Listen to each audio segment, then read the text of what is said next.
Hello friends, મારું નામ છે સંકેત ગોસાઈ. મારી યુટ્યુબ ચેનલ ઉપર આપનું હાર્દિક સ્વાગત છે. આજે ધોરણ 10 ગુજરાતી મીડિયમ વિજ્ઞાનની અંદર ચેપ્ટર નંબર 1 પ્રશ્ન નંબર 7 રાસાયણિક સમીકરણને કેવી રીતે સમતોલિત કરશો, યોગ્ય તબક્કા દ્વારા સમજાવો. તો આ પ્રશ્ન છે એ પરીક્ષામાં 4 માર્કની અંદર પૂછાઈ શકે છે અને તેના કુલ 7 તબક્કા છે. તો એક પછી એક આપણે સરળ રીતે એને સમજીએ. શરૂઆત કરીએ પહેલા તબક્કાથી, એટલે કે પહેલા સોપાનથી. ખૂબ જ સરળ છે. જોઈએ, રાસાયણિક સમીકરણને સમતોલિત કરવા સૌપ્રથમ પ્રત્યેક સૂત્રને ખાનામાં મૂકો અથવા તો બોક્સ બનાવો. હવે જો અહીંયા આગળ જે આપણને સમીકરણ પ્રશ્નમાં આપેલું છે, એટલે કે આ, તો એમાં જે દરેક સૂત્રો છે, એટલે કે Fe, H2O, Fe3O4 અને H2, એ દરેક ઉપર છે એ ચોરસ બોક્સ બનાવવાનું છે. બોક્સ બનાવવાનું શું કારણ છે?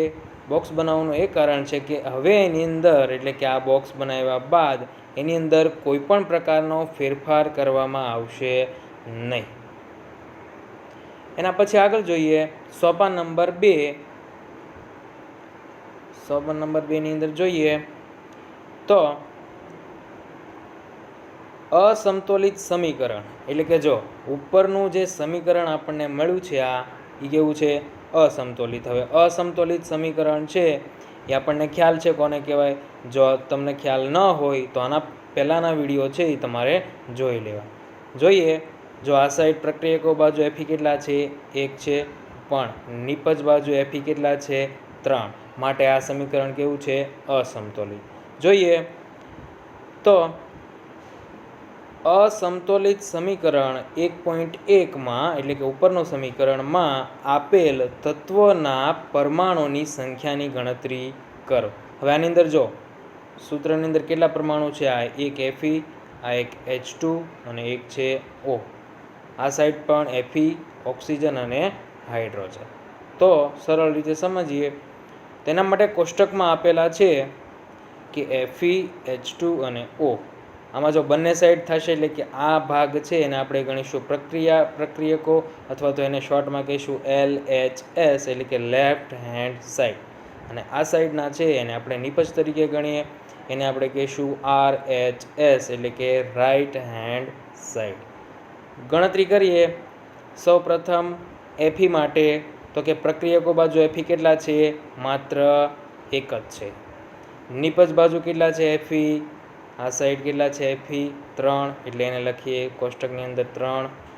એના પછી આગળ હાઇડ્રોજન છે એ પ્રક્રિયકો બાજુ કેટલા છે? 2, એટલે લખીએ 2. પછી નિપજ બાજુ હાઇડ્રોજન કેટલા છે? એમાં પણ છે 2, એટલે આ બાજુ પણ લખીએ 2. ત્યારબાદ જોઈએ આગળ ઓક્સિજન પ્રક્રિયકો બાજુ કેટલા છે? 1 જ. નિપજ બાજુ ઓક્સિજન કેટલા છે? 4, એટલે પ્રક્રિયકોમાં લખીશું 1, નિપજ બાજુ લખીએ 4. તો આ હતું સોપાન 2. સોપાન 3 માટે આગળ જોઈએ.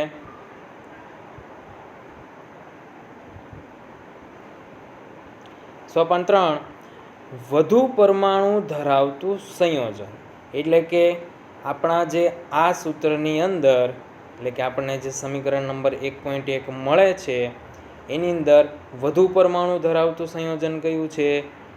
Fe3O4. બરાબર, આટલો ખ્યાલ આવી ગયો. હવે આગળ જોઈએ એના માટે શું કરવાનું છે. સોપાન નંબર 3માં વધુ પરમાણુ ધરાવતું સંયોજન પસંદ કરો, એટલે કે Fe3O4 છે તેમાં રહેલા તત્વોને સમતોલિત કરો. હવે Fe3O4 છે એની અંદર કેટલા કુલ તત્વો છે? Fe અને O, ઓક્સિજન. તો એને સમતોલિત પ્રથમ કરીએ, અને એમાં પણ 2 છે એટલે એને સૌપ્રથમ ઓક્સિજનને સમતોલિત કરીએ. તો એના માટે કોષ્ટક આપેલું છે એ પ્રમાણે જોઈએ. ઓક્સિજનના પરમાણુ માટે એક બાજુ પ્રક્રિયકોમાં કેટલા ઓક્સિજન છે અને નિપજોમાં કેટલા ઓક્સિજન છે એના વિશે જોઈએ. તો શરૂઆતમાં એટલે કે જ્યારે પ્રક્રિયક છે ત્યારે કેટલા છે એના માટે. તો જો H2O. હવે પ્રક્રિયકો બાજુ H2O માં O છે એટલે લખીએ H2O ની અંદર O કેટલા છે? 1. નિપજ બાજુ O કેટલા છે એટલે કે Fe3O જે નિપજ મળે છે એમાં ઓક્સિજન કેટલા છે? 4. એટલે આ સાઈડ લખીએ 1 અને નિપજમાં લખીએ ઓક્સિજન 4. આ શરૂઆતની સ્થિતિની વાત છે. હવે સમતોલિત કરવા માટે આપણે શું કરવું પડશે? અહીંયા આગળ આપણે લાવવા પડશે 4, આ બાજુ લાવવા પડે છે 1. તો સમતોલિત કરવા માટે H2O ને 1 વડે ગુણીએ અને નિપજની અંદર 4 વડે ગુણીએ એટલે બંને બાજુ થઈ જશે 4. તો Fe3O માં રહેલ ઓક્સિજન છે એ સમતોલિત થઈ જશે. હવે યાદ રાખો, આગળ જોઈએ. સોપાન 3 ની અંદર થોડીક આગળ વાત છે.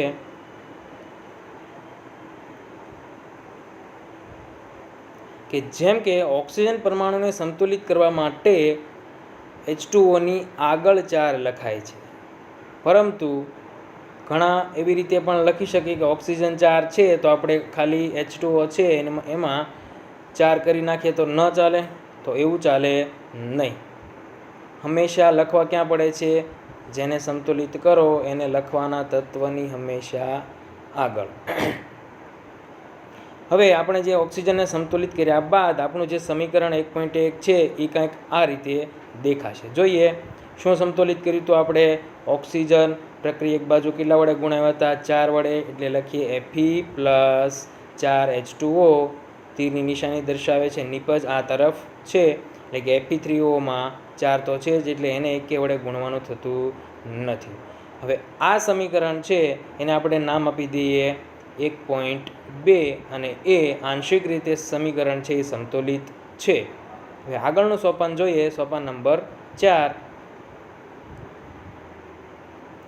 સમીકરણ 1.2 માં એટલે કે આપણું જે સોપાન 3નું જે સમીકરણ મળ્યું હતું એની અંદર હજી હાઇડ્રોજન અને Fe સમતોલિત નથી. તો એને સમતોલિત કરવા માટે આગળ જોઈએ. એમાં સૌપ્રથમ સમતોલિત આપણે પહેલાં હાઇડ્રોજનને કરીશું, ત્યારબાદ આપણે ઓક્સિજનની વાત કરીશું. તો જો હાઇડ્રોજનને સમતોલિત કરવા માટે આપણી પાસે જે જૂનું સમીકરણ છે એને જોઈએ તો એમાં 4 H2O લખેલા છે એટલે કે ટોટલ હાઇડ્રોજન કેટલા થશે? શરૂઆતમાં પ્રક્રિયકો સાઈડ 8 થશે. નિપજ બાજુ કેટલા થશે? એમાં તો 2 જ આપેલા છે એટલે ટોટલ એની બાજુ થશે 4.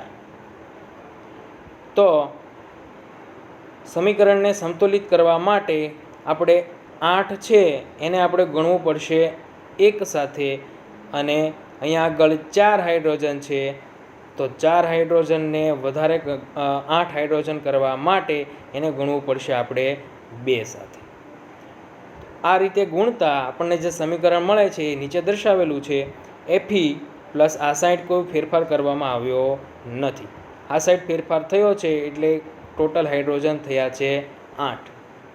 તો આ હતું આપણું સોપાન નંબર 4. હવે સોપાન નંબર 5 છે એ આગળ જોઈએ. સમીકરણ 1.3 ની અંદર હજી Fe એટલે કે લોખંડ હજી આ સમતોલિત નથી. તો એને સમતોલિત કરવા માટે આપણે ડાબી બાજુ એટલે કે પ્રક્રિયકો બાજુ આપણે 3 વડે ગુણવું પડશે. શું કામ 3 વડે? કારણ કે નિપજની અંદર કેટલા આપેલા છે? Fe3 છે એટલે આ સાઈડ Fe3 વડે ગુણવા પડશે. આગળ જોઈએ સોપાન નંબર 6. અંતમાં એટલે કે જ્યારે નિપજ બની ગયા બાદ અંતમાં સમતોલિત સમીકરણની ખરાઈ કરવા માટે આપણે સમીકરણને બંને તરફના પરમાણુની ગણતરી કરવી ખૂબ જરૂર છે. કારણ કે જ્યારે ગુણવામાં ઘણી વખત છે એ ભૂલ થતી હોય છે જેનાથી સમીકરણ છે એ ખોટું પડી શકે છે. તો આપણે જે સમીકરણ મળ્યું સોપાન 5ની અંદર એને આપણે ખરાઈ કરીએ.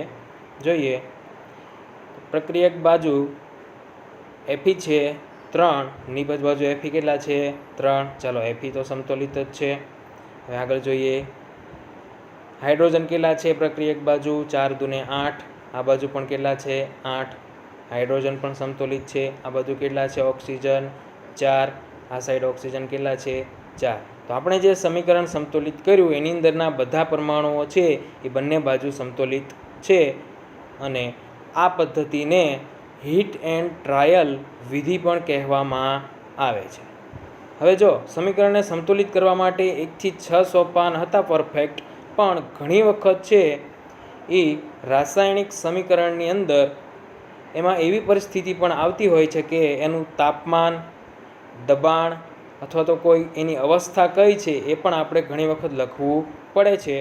તો જોઈએ, આગળ આપણે શીખી ગયા એમ કે પદાર્થની ભૌતિક અવસ્થા દર્શાવવી ખૂબ જરૂરી છે અને દર્શાવવા માટે છે એ શબ્દ સ્વરૂપે લખવામાં આવતું નથી, પણ એના અંગ્રેજી અક્ષર છે એના પહેલી સંજ્ઞાના આધારે લખવામાં આવશે.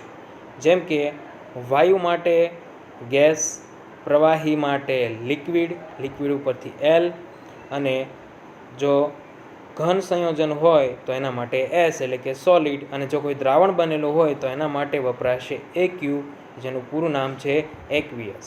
તો આપણે જે ઉપર સમીકરણ સંતુલિત કર્યું એમાં જે અવસ્થાઓ લખી નાખીએ, એફી એટલે કે લોખંડ હોય છે સોલિડ સ્વરૂપે, H2O હોય છે અહીંયા આગળ ગેસ સ્વરૂપે મળે છે, Fe3O જે નિપજ મળી એ આપણને સોલિડ તરીકે મળશે, અને છેલ્લે હાઇડ્રોજન છે એ વાયુ સ્વરૂપે એટલે કે ગેસ સ્વરૂપે હોય છે.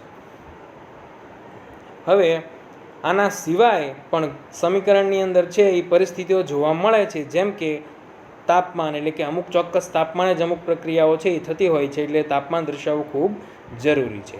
એના પછી દબાણ, અને છેલ્લે છે ઉદ્દીપક. ઉદ્દીપક એટલે એવો પદાર્થ કે જે પ્રક્રિયામાં ભાગ લેતો નથી પણ પ્રક્રિયાના વેગને ઝડપી બનાવે છે. એક ઉદાહરણ આપેલું છે નીચે, એના દ્વારા સમજીએ કે CO એટલે થશે કાર્બન મોનોક્સાઇડ, જેની અવસ્થા છે ગેસ સ્વરૂપે.